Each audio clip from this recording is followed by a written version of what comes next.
Hello, everyone. When was the last time you actually used the cash in your wallet?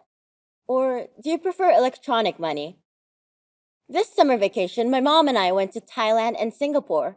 And let me tell you, our wallets went through a real identity crisis. First stop, Singapore.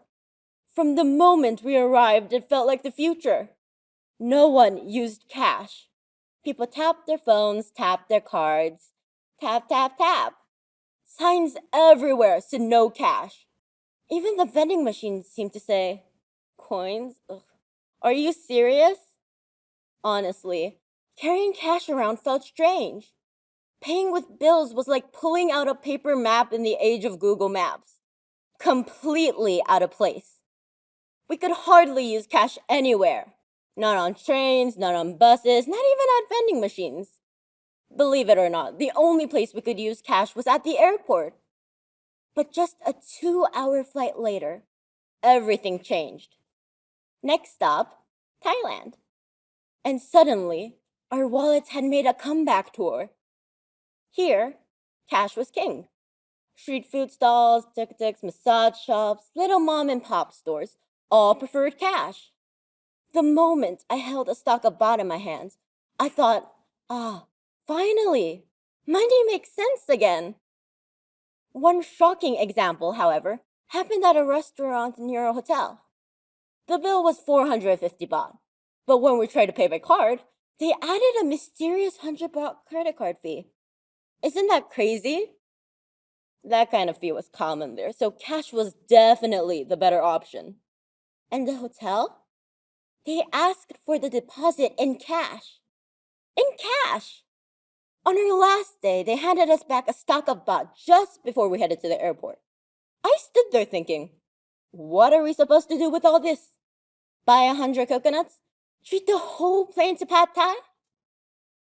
In the end, we brought home a lot of Singapore dollars in Thai baht. Our wallets had collected quite the souvenirs.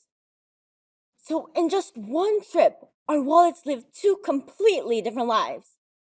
In Singapore, it was a slim, digital, high-tech fashion model. In Thailand, it was a big, overstuffed wallet with money sticking out everywhere. And honestly, both worked. Back in Japan, I began to wonder, what about us? Japan is unique. We don't fully commit to cash, and we don't fully commit to cashless either. Instead, we offer everything.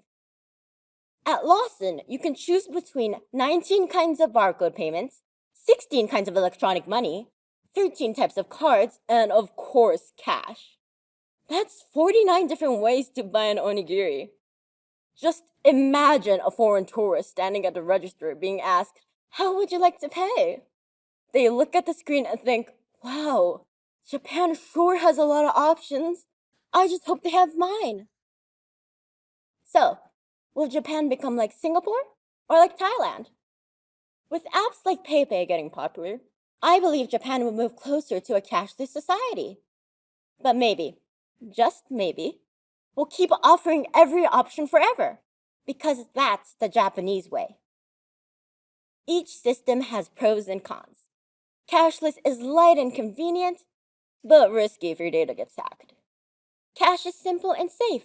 You can see how much you have, but it's heavy to carry.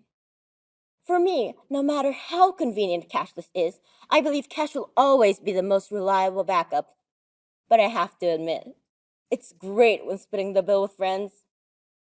So, here's my advice. In Singapore, your card is a magic wand. In Thailand, cash is your superpower. And in Japan? Well, just be ready to choose between 49 different payment methods at Lawson. Thank you.